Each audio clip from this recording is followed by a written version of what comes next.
ሰላም ሰላም እጅጉን የተወደዳችሁና የተከበራችሁ የአሁኑ ስፖርት አድማጭ ተመልካቾቻችን እንደምን አደራችሁ። የለተሰኙ የጧት ስፖርታዊ መረጃዎችን ከአሁን ስፖርት ይዘን መጥተናል። በርካታ መረጃዎችን ነው ለእናንተ ለውድ አድማጮቻችን ይዘን እየቀረብነው ከሀገር ውስጥ እስከ ባህር ማዶ በርካታ መረጃዎችን ይዘን እየቀረብን ሲሆን ከእናንተ የሚጠበቀው ሰብስክራይብ በማድረግ የቤተሰባችን አባል እንዲሆኑ እንጋብዛችኋለን። ትላንትና እንግዲህ የኢትዮጵያ ብሔራዊ ቡድን የመጨረሻ ጨዋታውን እንዳደረገም ተመልክተናል። ይህም ደግሞ ፈረሰኞቹ ሻምፒዮን መሆናቸውንም በዚህ ፕሮግራም የምንቃኝላችሁም ይሆናል። ከሀገሩ ውጪ መረጃዎቻችን ደግሞ በሰበር መረጃው እንግዲህ ጀርመናዊ ካይ ሃቨርትስ እንዲሁም ደግሞ ኢኳዶሪያዊው ፒሮ ሂንካፔ ወደ ልምምድ መመለሳቸውን መረጃዎች እያሳዩም ይገኛሉ። ክርስቲያን ሞስኬራ ስለ ቪክተር ዮከረስ እንዲሁም ደግሞ አርሰናል እንዴት እንደመጣ የራሱን ሀሳብ መግለጹንም ተመልክተናል። ግራኒት ዣካ ስለ አርሰናል ያነሳቸው ሀሳቦች አሉ። ስለ ሚኬል ሜሪኖም የስፔን ብሔራዊ ቡድን አሰልጣኝ ያነሳቸው ሀሳቦች አሉ። እሱን እንመለከታለን። በማንቸስተር ዩናይትድ ቤት ጋላታሳራይ ኢታሊያን ማላሲያን ለማስፈረም እንደሚፈልጉ ትላንትና እንግዲህ አንዳንድ መረጃዎችም ወጥቷል። ስለ ሴኔ ላመንስ የሚናገሩ መረጃዎችንም አሉ። እንዲሁም ደግሞ ፋብሪዚዮ ሮማኖ አንድ ያገኘው መረጃ ብሎ ያጋራን ነገር አለ። እሱን በስፋት የምንመለከተው ይሆናል። በማንቸስተር ዩናይትድ ቤት ኤንዞ ፈርናንዴዝ እንዲሁም ደግሞ እነ ሊያም ዴላፕ የመሳሰሉ ተጫዋቾች እንግዲህ በቼልሲ ቤት ጉዳት እንዳስተናገዱም ተመልክተናል። እነዚህ ተጫዋቾች መቼ ይመለሳሉ እንዲሁም ደግሞ ምን ያህል ተጫዋቾች ያመልጧቸዋል የሚሉትን የምንመለከት ይሆናል። ሊቨርፑል ቤትም ገብተን ጀርገን ክሎፕ ስለ ፍሎሪያን ቪርትስ ስለ ሊቨርፑል ስለ ሌሎች ነገሮች ያነሷቸውን ሀሳቦች እንመለከታለን። እንዲሁ እንደነገርናችሁ እንግዲህ በርካታ መረጃዎችን ይዘን ቀርበናል። እናንተ ብቻ ሰብስክራይብ በማድረግ እስከ መጨረሻው ድረስ ከኛ ጋር ቆዩ። እኛ ቀጥታ ወደ ፕሮግራሞቻችን አለፈን። ፈረሰኞቹም ሻምፒዮን ሆኗል። በአዲስ አበባ ከተማ ዋና በተካሄደው የህዳሴ ዋንጫ ፍጻሜ ጨዋታ ቅዱስ ጊዮርጊስ መቻልን 2-1 በማሸነፍ ሻምፒዮን መሆኑን ነው በዛሬው ዕለት የተመለከትነው። ዛሬ እንግዲህ ህዳሴ ዋንጫ ጨዋታ ተደርጎም ነበር። ቅዱስ ጊዮርጊስ ያደረጉትን ጨዋታ እንግዲህ ቅዱስ ጊዮርጊስ 2-1 በማሸነፍ የዋንጫ አሸናፊ መሆኑን ነው ዛሬ እየተመለከትነው። የፈረሰኞቹን የማሸነፊያ ግቦች አሸናፊ ጌታቸው እንዲሁም ደግሞ አዲሱ ቱላ ከመረብ ማሳረፍ እየቻሉ ሲሆን ቻርልስ ሙሱጌ ለመቻል ብቸኛውን ጎል ማስቆጠርም ችሏል። በውድድሩ መቻል የብር ሜዳሊያ እንዲሁም ደግሞ ኢትዮጵያ ቡና የነሐስ ሜዳሊያ በማስመዝገብ ማጠናቀቃቸውን ነው እንዲሁ በአጠቃላይ መመልከትም የቻለው። ቀጣይ ሳምንት የሊጉ መርሃ ግብር ሲጀምር ቅዱስ ጊዮርጊስ ከኢትዮጵያ ቡና የመጀመሪያ ጨዋታቸውን እንግዲህ በሸገር ደርቢ የሚጀምሩ ሲሆን መቻል ከወላይታ ዲቻ ጋር የሚያደርጉት ጨዋታም ይጠበቃል። ወደ ባህር ማዶ መረጃዎቻችን ስናልፍ ቅድሚያ አርሰናልን እንመለከታለን። በሰበር መረጃ እንግዲህ ትላንትና ከተመለከትናቸው መረጃዎች መሰረት ጀርመናዊው ተጫዋች የሆነው ካይ ሃቨርትዝ እንዲሁም ደግሞ ኢኳዶሪያዊው ተጫዋች የሆነው ፒሮ ሂንካፔ ልምምድ መጀመራቸው እየተገለጸ ሲሆን በሚቀጥለው ሳምንት በሊጉ ጨዋታ ከፉላም ጋር የሚኖረው ስብስብ ውስጥ ፒሮ ሂንካፔ መካተት እንደሚጠበቅበት ነው እየተገለጸ የሚገኘው። የሁለቱ ከጉዳት መመለስ አሁን ላይ የክለቡ ጥንካሬ ይበልጥ ያጠናክረዋል እየተባለም ይገኛል። ይህም እንግዲህ በበርካቶች እየተጠበቀም ይገኛል። ካይ ሃቨርትዝ እንግዲህ ላለፉት 3 ወራት እንዲሁም ደግሞ 2 ወራት ጉዳት ላይ እንደነበር እናስታውሳለን። ፒሮ ሂንካፔም ወደ አርሰናል ከመጣ በኋላ ምንም ጨዋታዎች ማድረግም አልቻለም። የመጀመሪያውን ጨዋታ ምናልባትም በሚቀጥሉት ሰዓታት እንዲሁ የሚያደርግበት እድል እንዳለ መረጃዎች በስፋትም እያመላከቱም ይገኛሉ። እነዚህ ሁለቱ የአጥቂ እንዲሁም ደግሞ የተከላካይ ስፍራ ተጫዋቾች መመለሳቸው አርሰናልን እጅግ በጣም ቨርሳታይል ተጫዋቾችን ይጨምርላቸዋል። እንዲሁም ደግሞ ቲም ስፒሪቱን እጅግ በጣም ከፍ እንደሚያደርገው እንዲሁም ደግሞ በቲሙ ውስጥ አንዳንድ የቦታ ፉክክር እንደሚደረግ ነው እየተገለጸም የሚገኘው። ቪክተር ዮከረስ በዛ ቦታ ላይ እንግዲህ ጥሩ እንቅስቃሴ እያደረገ ይገኛል አርሰናል ቤት በመምጣት እንዲሁም ደግሞ ካይ ሃቨርትዝ ሌላኛው ጥሩ ተተኪ በዛ ቦታ ላይ ተቀያሪ እንዲሁም ደግሞ ይፎካከራሉ ተብሎም ይጠበቃል። የፒሮ ሂንካፔ መመለስ ደግሞ የጋብሪኤል ማጋሌዝ እንዲሁም ደግሞ የዊሊያም ሳሊባን ቦታ ያጠናክራል ተብሎ እንደሚጠበቅ እንዲሁም አንዳንድ የኤፍኤ ካፕ እንዲሁም ደግሞ ሌሎች ጨዋታዎች ላይ ተሰልፈው የመጫወት እድሉ እንደሚሰጠው ለሌሎችም ደግሞ እረፍት እንደሚያደርጉ መረጃዎች በስፋትም እያመላከቱም ይገኛሉ። ከዚህም ጋር በተያያዘ እንግዲህ ክርስቲያን ሞስኬራ ስለ ቪክተር ዮከረስ ላይ ሀሳቡን ይሰጣል። እሱ ጭራቅ ነው፣ ከሱ ጋር ለመምድ መስራት ራሱ ተከላካይ እንዲሻሻሉ ይረዳል ሲል ሀሳብ መስጠቱን ነው በትላንትናው ዕለት መመልከትም የቻለው። በቫሌንሺያ ውስጥ ምርጥ ተጫዋቾች ነበሩ፣ ነገር ግን ከእንደዚህ አይነት ቶፕ ደረጃ ላይ ካሉ ተጫዋቾች ጋር መሰልጠን ትልቅ ደረጃ ወይም ደግሞ ትልቅ ስኬትን ይሰጣል ሲል እንዲሁ መናገሩን ነው የተመለከትነው። እንዲሁም ደግሞ አንድ ሀሳብን አንስቶም ነበር። ለአርሰናል ሲፈርም ከሁለት ምርጥ ተጫዋቾች ከጋብሪኤል ማጋሌዝ እንዲሁም ደግሞ ከዊሊያም ሳሊባ ጋር እንደመፎካከር አውቀው ነበር። ያ የክለቡ ኃላፊነት እንዲሁም ደግሞ ሀሳብም ነበር በሁለቱም ቦታዎች ፉክክር እንዲኖር እንዲሁም እስከተቻለው ድረስ መጓዝ ያለብን ይመስለኛል። ፕሪሚየር ሊጉ የተለየ ነው እናም እጅግ በጣም ወድጄዋለሁ ሲል ክሪስቲያን ሞስኬራም እየተናገረም ይገኛል። እነዚህ ሁለቱ የተከላካይ ስፍራዎች እጅግ በጣም ትልቅ ተጫዋቾች ናቸው። እጅግ በጣም እያጠነከሩንም ይገኛሉ። እንዲሁም ደግሞ ከነ ቪክተር ዮኮሬሽ ጋር በተከላካይነት ቦታ በልምምድ ቦታ ላይ እነሱን ተቃራኒ ሆኜ መጫወቴ እጅግ በጣም እያጠነከረኝም ይገኛል። ብዙ ነገሮችን ቀይሮኛል ሲል ክሪስቲያን ሞስኬራ እንግዲህ ከስፔን ወደ እንግሊዝ መምጣቱን እጅግ በጣም እንዳስደሰተው ነው እየገለጸም የሚገኘው። የቀድሞ የአርሰናል ተጫዋች የሆነው ግራኒት ዣካ ስለ አርሰናልም ሀሳቡንም ሰጥቷል። አርሰናል ለ7 ዓመታት የቆየውበትም ክለብ ነው። 7 ድንቅ ዓመታትን አሳልፍ ያለው አሁንም ቢሆን ከተጫዋቾቹ አሰልጣኝ እንዲሁም ደግሞ የክለቡ አባላት ጋር ያለው ግንኙነት እጅግ በጣም እንደቀጠለ ነው። እናም ለሁሉም ነገር አመሰግናለሁ። አርሰናል ቤት እጅግ በጣም ደስተኛ ጊዜ ነበረኝ። እጅግ በጣም ደስ የሚል ጊዜ ነው ሲል ሀሳቡንም ሰጥቷል። ሌላኛውን ሀሳብ ያነሱት ደግሞ ዴላ ፎንቴ ናቸው። የሚኬል ሜሪኖን ጥራት ለማረጋገጥ ጎል ማስቆጠር አይጠበቀበትም። እናም እንደ ማርቲን ዙቢሜንዲ፣ ማርኮ ኩሬላ ወይም ደግሞ ኖርጋርድ የመሳሰሉ ተጫዋቾችን ሁሌም አስባለሁ። እነሱ ልዩ ተጫዋቾች ናቸው። ነገር ግን አንዳንድ ጊዜ ሚዲያዎች እነሱን ኢግኖር ማድረግም ይመርጣሉ። እንደዚህ አይነት ተጫዋቾች እጅግ በጣም የሚገርሙ እንዲሁም ደግሞ ብዙ ስራዎችን የሚሰሩ ሰዎች ናቸው ሲል ሀሳቡንም ሰጥቷል። እንግዲህ የስፔን ብሔራዊ ቡድን አሰልጣኝ የሆኑት ዴላ ፎንቴ ሚኬል ሜሪኖ እጅግ በጣም ከሚገርሙ ተጫዋቾች መካከል አንዱ ነው። ይህንን ሁሉም ግን ሊገነዘበው አልፈለገም ሲሉም ተናግሯል። ወደ ማንቸስተር ዩናይትድ መረጃዎቻችን ስናልፍ ደግሞ ጋላታሳራይ ታይለር ማላሲያን ለማስፈረም እንደሚፈልጉ መረጃዎች በስፋት እያመላከቱም ይገኛሉ። ጋላታሳራይ ታይለር ማላሲያን ለማስፈረም ፍላጎት እንዳላቸው መረጃዎች በአሁኑ ሰዓት ላይ እያሳዩም ይገኛሉ። ጋላታሳራይ ማላሲያን ለማስፈረም የሚያደርጉትን ፉክክር እየመሩ እንደሚገኙ ነው የተገለጸው። ክለቡ በመጪው ክረምት ተጫዋቹን ወደ ስብስባቸው መቀላቀል እንደሚፈልጉ ሲነገር፣ ታይለር ማላሲያ ግን አሁን ላይ መልቀቅ እንደማይፈልግ ነው መረጃዎች እያመላከቱም የሚገኙት። በመሆኑም አነስተኛ የዝውውር ሂሳብ የሚከፈል ከሆነ ስምምነቱ በጥር ላይ ሊፈጸም እንደሚችል ዩናይትድ ኒውስ እያሳየም ይገኛል። ተጫዋች እንግዲህ በዚህ ዓመት አሰልጣኝ ሩበን አሞሪም ከመጡ ጀምሮ ምንም አይነት ጨዋታም ለማንቸስተር ዩናይትድ ማድረግም አልቻለም። በዚህ ሰዓት ግን ከዋናው ቡድን ጋር ልምምድ እንዲሰራ እንደተጠራ ከዚህ በፊት መረጃዎችን አጋርተናቸውም ነበር። ምናልባትም 1-2 ጨዋታዎችን የመጫወት እድል ሊኖረውም ይችላል ወደ ዋናው ቡድን ማደጉንም ተከትሎ። ነገር ግን በአሁኑ ሰዓት ቢሆን የቀድሞ በአሰልጣኝ ኤሪክ ቴን ሃግ ዘመን የፈረመው ታይለር ማላሲያ በማንቸስተር ዩናይትድ ቤት በአሰልጣኝ ሩበን አሞሪም ስር ምንም አይነት ደቂቃን መጫወትም አልቻለም። አሁን ግን ጋላታሳራይ ቱርክ የእሱ መዳረሻ ሊሆን እንደሚችል መረጃዎች ያሳያሉ። ሴኔ ላመንስ ለቡድኑ ትልቅ አስተዋጽኦም ነበረው። እንዲሁም ደግሞ በአንፊልድ ማሸነፍ እንችላለን ሲል አንድ ተጫዋች ተናግሯል። የቀድሞ የማንቸስተር ዩናይትድ ተጫዋች ነው ዌስ ብራውን አዲስ ግብ ጠባቂ ሴኔ ላመንስ ከወዲሁ ለቡድኑ ትልቅ ሚና እንዳበረከተ እንደሚገኝ ነው የሚገልጸው። በሰንደርላንዱ ጨዋታ ብዙ ነገሮች ጥሩ ነበሩ። ዋናው ነገር ትልቁ ጥንካሬ የመጣው ግን ከሴኔ ላመንስ ጋር ነበር ሲል ይናገራል። እሱ ለቡድኑ ትልቅ የራስ መተማመንም ሰጥቷል። የቀሪዎቹን የቡድን ተጫዋቾች በትልቁም አግዟል ሲል ይናገራል። በጨዋታው ላይ ብዙ ወጥ ብቃት ማስመልከት ችሏል። በመከላከሉ ረገድ ጥሩ ነበር። እድሎችንም መፍጠር ችለንም ነበር ሲል ይናገራል። ከነዚህ መንድሎች 2 ግቦችን አግኝተናል። በአጠቃላይ እንደ ቡድን ጥሩ ጨዋታም ተመልክተናል። እናም በሊቨርፑል ጨዋታ ተመሳሳይ ስሜት እንደሚኖር ተስፋ አድርጋለሁ ሲል ስለ ቀጣዩ የላንካሻየር ደርቢም ይናገራል። በአንፊልድ መጫወት እጅግ በጣም ከባድ ነው። አሁን ግን ካለንበት አቋም አንጻር ጨዋታውን ለዩናይትድ ፈታኝ ሆኖ ነው የምናገኘው። በእግር ኳስ የማይቻል ነገር የለም እና ቡድኑን ማሸነፍ አላማ በማድረግ መጫወትም አለባቸው። ይህን ነገር ካደረጉ ማሸነፍ ይችላሉ። ማንቸስተር ዩናይትድ በዓለም ላይ ካሉ እጅግ በጣም ትልቅ ክለቦች ውስጥ አንደኛውም ያደርገዋል። እጅግ በጣም ጥሩ እንቅስቃሴ የሚያደርግ እንደሆነም ተመልክተናል። በተለይም ደግሞ ሴኔ ላመንስ መምጣቱ እጅግ በጣም ማንቸስተር ዩናይትድን እያጠናከረው ይገኛል ሲል መናገሩን ነው የተመለከትነው። 216ኛው የላንካሻየር ደርቢ ቀጣይ እሁድ እንግዲህ ምሽቱ 12 ሰዓት ተኩል ላይ እንደሚደረግም ይጠበቃል በአንፊልድ ሮድ ስቴዲየም።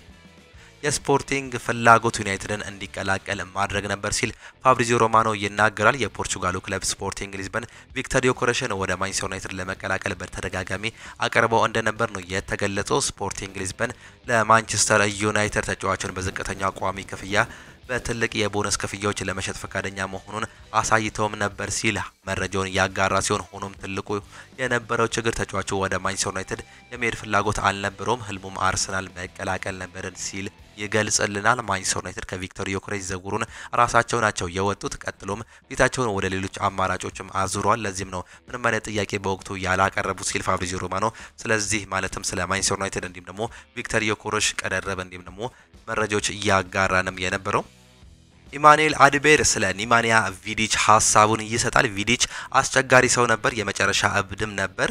ወደሱ መሮጥ ከድንጋይ ጋር ለመጋጨት እንደ መሮጥ ነው ሲል ስለ ኒማንያ ቪዲች ሐሳቡንም ይሰጣል። አጥቂን በአንድ ጣቱ ማቆም ይችልም ነበር። በላይ ላይ ይራመድብሃል፣ አዝናለሁ ብሎ ያልፋል። ይረግጥህና አዝናለሁ ይላል። እጅግ በጣም አስፈሪ ሰው እንደነበርም አስታውሳለሁ። በጣም ይጮህብሃል፣ ሲጮህብም የምራቁ ፍንጣቂ እንዲወጣም ያደርጋል። ቪዲች ለመግደል ዝግጁ ሰው የነበረ ሰው ነው። እጅግ በጣም አስፈሪ ተከላካይ ከነበሩ ሰዎች ውስጥ እጅግ በጣም የምፈራው እንዲሁም ደግሞ የማስታውሰው ሰው ነው። በምንም ደረጃ ምንም የማይፈራ ሰው ነው ሲል ሐሳቡንም ሰጥቷል። ሌላኛው ኮዲ ጋክፖ ነው የሚናገረው። አንቶኒን ከኔ አስበልጠው መረጡ ሲል ነው ሐሳቡንም የሚገልጸው። ኮዲ ጋክፖ ከዲስከቨሪ ፕላስ ጋር አድርጎ በነበረው ቆይታው ከማንቸስተር ዩናይትድ ለመቀላቀል ተቃርቦ ስለነበረው ሁኔታ ጠይቆ እንዲህ ሲል አብራርቷል። ከማንቸስተር ዩናይትድ ጋር ብዙ ንግግሮች አድርጌያለሁ፣ ነገር ግን ከኔ አስበልጠው አንቶኒን ሲገዙ ምንም ቦታ አልነበረኝም ሲል ይገልጻል። ያኔ መንገድ የተለየ እንደሆነም ተረዳው። ሊቨርፑል ሲደውልልኝ እንግዳ ስሜት ተሰምቶኝም ነበር ሲል ነው ሐሳቡንም የሚገልጸው። የዛን ጊዜ በዱባይም ነበርኩኝ፣ እናም ውስጤ ይህ ትክክለኛው መንገድ እንደሆነም ነገረኝ። ከፈጣሪ ዘንድ ምልክት የደረሰኝ ያህል ተሰማኝ። ነገር ግን አንቶኒን ከኔ አስበልጠው ማንቸስተር ዩናይትዶች መርጠው ነው እሱን የገዙት። እኔም በዚህም የተነሳ ወደ ሊቨርፑል መምጣትም ችያለሁ። በሊቨርፑል መምጣቴ ደግሞ ያኔ እነሱ እኔን መፈለጋቸው እጅግ በጣም አስደሳችም ጊዜም ነበር፣ እኔም የተደሰትኩበት ጊዜም ነበር ሲል ሐሳቡንም ይሰጣል። በቼልሲ መረጃዎቻችን እንግዲህ አንዳንድ ተጫዋቾች ጉዳት ላይ እንዳሉም ይታወቃሉ። እነማን ጉዳት ላይ ያሉ የሚለውን ለማስታወስ ያክል ኤንዞ ፈርናንዴዝ፣ ሊያም ዴላፕ፣ ዌስሊ ፎፋና፣ ኮል ፓልመር፣ ቤን ዋይት፣ ባዲያሼል፣ ሌቪ ኮልዊል እንዲሁም ደግሞ ቶሲን አደርቤዮ ጉዳት ላይ ያሉ የቼልሲ ተጫዋቾች ናቸው። በተለይም በመከላከሉ ረገድ እጅግ በጣም የተጎዱ ተጫዋቾች ይበዛሉ። ዌስሊ ፎፋና፣ ቤን ዋይት፣ ባዲያሼል፣ ሌቪ ኮልዊል እንዲሁም ደግሞ ቶሲን አደርቤዮ እንግዲህ በተከላካይ ቦታ ላይ የተጎዱ ተጫዋቾች ናቸው። ይህም እንግዲህ ለቼልሲ የመከላከል አቅሙ እጅግ በጣም ያወርደዋል። በተለይም ቼልሲ በዚህ ዓመት ችግር ተብሎ ከሚጠቀሱባቸው ቦታዎች መካከል የመከላከል አቅማቸው እጅግ በጣም መቀዛቀዙ ነው። በዚህ ዓመት ደግሞ የቶሲን አደርቤዮ እንዲሁም ደግሞ ቤን ዋይት፣ ባዲያሼልና ዌስሊ ፎፋና ጥሩ እንቅስቃሴ ማድረግ ቲሙን እንግዲህ እያበረታታውም ይገኝም ነበር። በአሁኑ ሰዓት ላይ መጎዳታቸው ደግሞ ይህንን የመከላከል ቦታ ያሳሰዋል ተብሎም ይጠበቃል። ነገር ግን በቀጣይ ቼልሲ የሚያደርጋቸው 6 ጨዋታዎችን ደግሞ ስንመለከት አንጻራዊ እጅግ በጣም የተሻሉ ወይም ደግሞ ቀለል ያሉ ጨዋታዎች ናቸው ተብሎም ይጠበቃሉ። ከኖቲንጋም ፎረስት ጋር የሚያደርጉት ጨዋታ ይጠበቃል። ኖቲንጋም ፎረስት እንግዲህ አሰልጣኝ አንጌ ፖስቴኮግሉን ካመጡ በኋላ ምንም አይነት ድል ማስመዝገብም አልቻሉም። ይህም እንግዲህ ኖቲንጋም ፎረስት ቤት ዳግም ሊሰናበቱበት የሚችሉበት እድል እንዳለ መረጃዎች እያሳዩም ይገኛሉ። ይህም ለቼልሲ እንግዲህ ሌላኛውን ቀላል ጨዋታ ያደርጋል። በአውሮፓ ቻምፒየንስ ሊግ ደግሞ ከአያክስ ጋር የሚያደርገው ተጠባቂ ጨዋታም አለ። ይህም አንጻራዊ ቀላል ጨዋታ ተብሎ እንደሚጠበቅ ነው የሚገለጸው። ከሰንደርላንድ ጋር፣ ከወልቨርሃምፕተን እንዲሁም ደግሞ ከቶተናምና ከቃራባ ጋር ነው ጨዋታቸውን የሚያደርጉት። በዚህ ውስጥ ሁሉ እንግዲህ ከቶተናም ጋር ያለው ጨዋታ ምናልባትም ከበድ ሊል እንደሚችል ሌሎች ግምቶች ይወጣሉ። በለንደን የሚደረገው ከባዱን ጨዋታ ሌሎቹ ግን አንጻራዊ ጥሩ መሆናቸው እንግዲህ የነዚህ ተጫዋቾች አለመኖር ለቼልሲ ይጠቅማል ተብሎም እንደሚጠበቅ ነው የገለጹ የሚገኙት። ማርክ ጉዩ ከባርሴሎና ስለወጣበት አጋጣሚም ይናገራል። ምናልባት በባርሴሎና መጫወትም እችልም ነበር፣ ነገር ግን ባርሴሎና ሮበርት ሌቫንዶስኪ እንዲሁም ደግሞ ሩክ ነበራቸው። ከሃንሲ ፊሊክ ጋር ተነጋገርኩኝ፣ ሁኔታው ለኔ እንደማይጠቀምም ተገነዘብኩ። ከዛ ወደ ቼልሲ ለመሄድም ወሰንኩኝ። መምጣቴ እጅግ በጣም ለኔ አስደሳችም ነበር ሲል ሐሳቡን ይሰጣል። በቼልሲ ቤት አሁንም ቢሆን እጅግ በጣም ደስተኛ ነኝ። በቼልሲ ቤት እድገቴን እያፋጠንኩኝ እገኛለሁ። ከባርሳ መልቀቄ የሚቆጨኝ ጉዳይ አይደለምም ሲል ነው የሚገልጸው። በሊቨርፑል መረጃዎቻችን ደግሞ ጀርገን ክሎፕ ይናገራሉ። የፍሎሪያን ቪርትዝ ተሰጥኦ በክፍለ ዘመን አንዴ የሚታይ ነው ሲሉም ይገልጻሉ። ጀርመናዊ የቀድሞ የሊቨርፑል አሰልጣኝ የሆኑት ጀርገን ክሎፕ በፍሎሪያን ቪርትዝ አጀማመር ስጋት እንደሌላቸው ነው የሚገልጹት። መስጋት አስፈላጊ አይደለም፣ ምክንያቱም እሱ ያለው አቅም አስደናቂ ነው ሲሉ ጀርገን ክሎፕም ይናገራሉ። አክሎም ፍሎሪያን ቪርትዝ ያለው ተሰጥኦ በክፍለ ዘመን አንድ ጊዜ የሚመጣ ነው ሲሉም ነው የሚናገሩት። ፍሎሪያን ቪርትዝ እንደዚህ አይነት ሁኔታዎች እንዴት እንደሚይዝ የሚያውቅ ክለብም አለው። ሁሉም በጥሩ እየሄደ ነው። በቅርቡ ምርጥ አቋሙን እንደሚያሳይ ተስፋ ማድረጋለሁ፣ እንዲሁም ደግሞ ያሳየናል ሲል ጀርገን ክሎፕም ይናገራሉ። ስለ ሊቨርፑል ወቅታዊ አቋም ያነሱት ጀርገን ክሎፕ ተጋኗል። 3 ጨዋታ በተከታታይ መሸነፋቸው ያልተለመደ ነው፣ ነገር ግን ያጋጥማል በማለትም ነው የተናገሩት። በእንዲህ አይነት ክርክር ውስጥ ለረጅም ጊዜ አሳልፍ ያለው ልት ጀርገን ክሎፕ የክለቡ ሰዎች ስለ ሚዲያ ግድ የላቸውም ሲሉ ነው የሚናገሩት። ስለ ወቅታዊ አቅም እንግዲህ በሰፊው ነበር መናገር የቻሉት። ትንሽ የተጋነነ ነገር እየተወራ ነው ያለው። በተከታታይ 3 ጨዋታዎችን መሸነፋቸው ያልተለመደ ነገር ነው። ነገር ግን ያጋጥማል። የእግር ኳስ አንዱ አካል ነው። በእነዚህ ሁኔታዎች ለረጅም ጊዜ እኔም ቆይቼም አውቃለሁ። ክለቡ ይህን ነገር ጫጫታ መስማትም አይፈልግም። በዚህም ከክለቡ ጋር ያለው ምንም አስፈሪም ነገር የለም። ክለቡ ወደፊት የሚያደርገው ጨዋታዎች እጅግ በጣም ጥሩ ናቸው ብዬም አስባለሁ ሲሉ ነው እየገለጹም የሚገኙት። ይህም እንግዲህ በሊቨርፑል ቤት እንደሚሻሻልና በዚህ ዓመትም እንደሚያሸንፉ ዋንጫ ተስፋ አደርጋለሁ ሲሉም ነው የሚገልጹት። ስቴቨን ጄራርድ ወደ ቼልሲ እንዲያመራ ስለተወሩ ወሬዎች ጥያቄም ተጠይቆም ነበር። ሲመልስም እንግዲህ ወሬዎች እየተበራከቱም ነበር። አንድ ጋዜጣ ላይ በፖርቹጋል በሩብ ፍጻሜ ላይ ከተሸነፍኩ በኋላ ለጆዜ ሞሪኒዮ ወደ ቼልሲ መምጣት እንደሚፈልግ እንዲሁም መልእክት ልኮለታል ተብሎ ታትሞ አይቼም ነበር። ነገር ግን ይሄ ተራ የሰፈር ወሬም ነበር ሲል ሀሳቡን ይገልጻል። ሌላኛው ጋዜጣ ሳይ ደግሞ ወደ ቼልሲ መሄድ ስለፈለኩኝ የሊቨርፑል ደጋፊዎች ቤተሰቤ እንዲሁም ደግሞ እኔን የሞት ዛቻ እያቀረቡ ነው ብሎ ሲያትምም አይቻለሁ። ይህም ወሬ ትርኪ ምርኪ ነው ሲል ነበር ሀሳቡን የገለጸው። ምንም የሞት ዛቻም አልነበረም። ምንም አይነት መልእክትም ለሞሪኒዮ አላኩም። በዛ ሰዓት ላይ ነፍሴን እየፈለኩም ነበር። እንዲሁም በቤተሰቤ ንግግር እያደረኩኝም ነበር። አባቴ ቀንደኛ የሊቨርፑል ደጋፊ ነው። ልጄ የትም አትሄድም እንድትሄድም አልፈልግም ይለኝም ነበር። አባቴ ወንድሜ ከባለቤት ጋር ይስማሙም ነበር ሲል ነው የሚገልጸው። ፕሪሚየር ሊግ መሪ በመሆን 30 ነጥብ ርቀን ካጠናቀቀን እንዲሁም ደግሞ በአውሮፓ መድረክ ላይ መጫወት እንደማችልን ካረጋገጠን በኋላ ቤኒቴዝ ሁሉንም ችግሮችን ይፈታልኛል ሲል ነበር ወንድሜ ፓውል የተናገረው። የቤተሰቤ እንዲሁም የልቤን ስሜት ሰምቼ እዚሁ እንደምቆይም ወሰንኩኝ። ሊቨርፑል መልቀቅ አልችልም። ለዚህ ክለብ ያለኝ ፍቅር እጅግ በጣም ስር እየሰደደ ነው ሲል ወደ ሌሎች ክለቦች መሄድ እንደማይፈልግ እንዲሁም ደግሞ በዛ ሰዓት ላይ ቼልሲ፣ ሪያል ማድሪድ እንዲሁም ደግሞ ሌሎች ክለቦች ሲፈልጉት ወደፊትም መሄድ እንደማይፈልግ ሀሳቡንም የገለጸው ይሁ ተጫዋች ዝላታን ኢብራሂሞቪች ይናገራል። ሉካ ሞድሪች ኳስ ተጫዋች ብቻም አይደለም፣ እሱ ራሱ እግር ኳስ ነው። በትክክል አሁንም የኦርኬስትራው መሪ ነው ሲል ይናገራል። አንቾሎቲ በሪያል ማድሪድ ብቸኛው ጉዳት የማይገጥመው ተጫዋች እሱ እንደሆነም ይነግረናል ሲል ዝላታን ኢብራሂሞቪች ነው የሚናገረው። ሚላን ከናፖሊ ጋር በነበረው ጨዋታ ላይ ሉካ ሞድሪች ሁሉንም ነገር ነው ሜዳ ላይ የነበረው ያስመለከተውም። ለጨዋታው ያለው ስሜት፣ ማንነት እንዲሁም ደግሞ የመሬት ስራዎች ሁሉ አስመልክቶናል። እጅግ በጣም የሚገርም ተጫዋች ነው። የእግር ኳስ ዘመኔን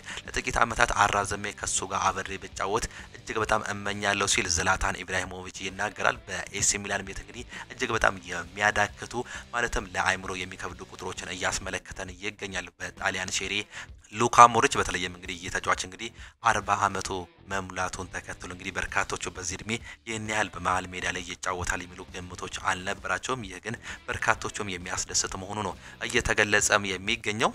የአርሰናሉ ተጫዋች ዊሊያም ሳሊባ ይናገራል። ኪሊያን ምባፔ ጥሩ መሪ ነው፣ እውነተኛ መሪ ነው፣ እንዲሁም ደግሞ በዓለም ላይ ካሉ ምርጥ ተጫዋቾች መካከል አንዱ ነው። በእርግጠኝነት በራሱ ውስጥ የመሪነት መንፈስም አለው። እሱ ሲናገር ሁሉም ቁጭ ብሎ ነው የሚያደምጠው። ይህም የመሪነት ምን ያህል ከፍተኛ ችሎታ እንዳለው ያረጋግጥናል ሲል የአርሰናሉ ተጫዋች ዊሊያም ሳሊባ ስለ ሀገሩ ልጅ ኪሊያን ምባፔም ይናገራል።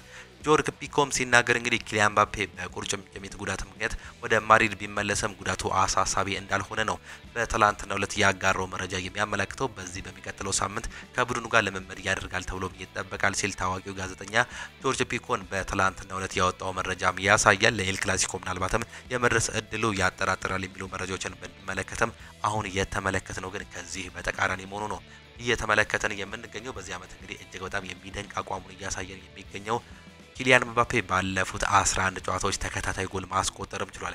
ይህም እንግዲህ በዚህ ዓመት በርካታ ተከታታይ ጎሎችን ማስቆጠር የቻለም ተጫዋች ነው። ምናልባትም የሊዮኔል አንድሬስ ሜሲን እንግዲህ ሪካርድ ሊሰብር ወይም ደግሞ ሊጋራ ይችላል የሚሉ በርካታ ግምቶች ካሁኑ እየወጡም ይገኛሉ። ሊዮኔል አንድሬስ ሜሲ እንግዲህ 21 ተከታታይ ጨዋታዎች ላይ በማስመዝገብ የራሱን ሪካርድ በዓለም ላይ መያዙን የምንመለከተው የታወቀም ጉዳይ ነው። የሪያል ማድሪድ ደጋፊዎች ኤንድሪክ ተጨማሪ ደቂቃዎች እንዲሰጠው እየጠየቁ እንደሆነ አስ በጋዜጣ ላይ ይዞት የወጣው መረጃም ያሳያል። በአስ ጋዜጣ የተደረጉ ጥናቶች እንደሚያሳዩት ከሆነ 70% ያህሉ የደጋፊዎች ብራዚላዊ ተጫዋች ሜዳ ላይ ብዙ ደቂቃዎችን መጫወት ይገባዋል ብለውም ያምናሉ። ኤንድሪክ በዚህ የውድድር ዓመት ባጋጠመው የጅማት ጉዳት ምክንያት ለ125 ቀናት ከሜዳ የቆየ ሲሆን የተጫዋቹን ሙሉ ሪከቨሪ እየተጠበቀ ነው ያለው። ዣቪ አሎንሶ አጥቂ ሙሉ ለሙሉ ከጉዳት እንዳገገመ በማረጋገጥ በቅርቡ ወደ ሜዳ በመመለስ የመጫወቻ ደቂቃዎችን ይሰጣል ብሎ እንደሚጠብቅ ዲአርኦስ ይዞት የወጣው መረጃም እያሳየም ይገኛል። የተጫዋች በዚህ ዓመት ምንም አይነት ደቂቃዎችን ለሪያል ማድሪድ ማድረግም አልቻለም። ኤድዋርዶ ካቫሚንጋ በፈረንሳይ ብሔራዊ ቡድን ውስጥ ቁልፍ ተጫዋች በመሆን ቦታውን በማስጠበቅ ረገድ ፈተናዎች ገጥመውታል። ምንም እንኳን ጥሩ ችሎታ እንዲሁም ደግሞ ሁለገብ ተጫዋች ቢሆንም እስካሁን ድረስ በመሃል ሜዳው ላይ ለብሔራዊ ቡድን ግልጋሎት አልሰጠም።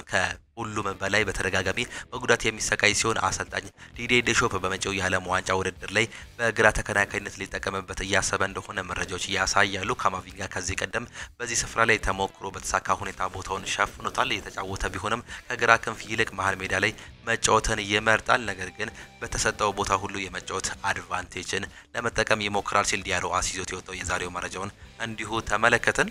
የቀድሞ የሪያል ማድሪድ ተጫዋች የሆነው ፔፔ ሀሳቡን ይሰጣል። ከአንቸሎቲ ጋር አንድ ላይ ሰርቻለሁ፣ የሚደንቅ ሰው ነው። በብራዚል ብሔራዊ ቡድን ድንቅ ስራ ሰርቶ ተሳክቶለት ብሔራዊ ቡድንም ያስደስተዋል ብዬም አስባለሁ ሲል ስለ ካርሎ አንቸሎቲ እየተናገረ ሲሆን ምክንያቱም ከሱ ጋር አንድ እንደ ጓደኛ እንደምወደው የሀገር ሰው ነው ሲል ሀሳቡንም ይሰጣል። ብራዚል ብዙ ጥራት ያላቸው ተጫዋቾች አላት፣ ነገር ግን መዋቅር ይቀራታል።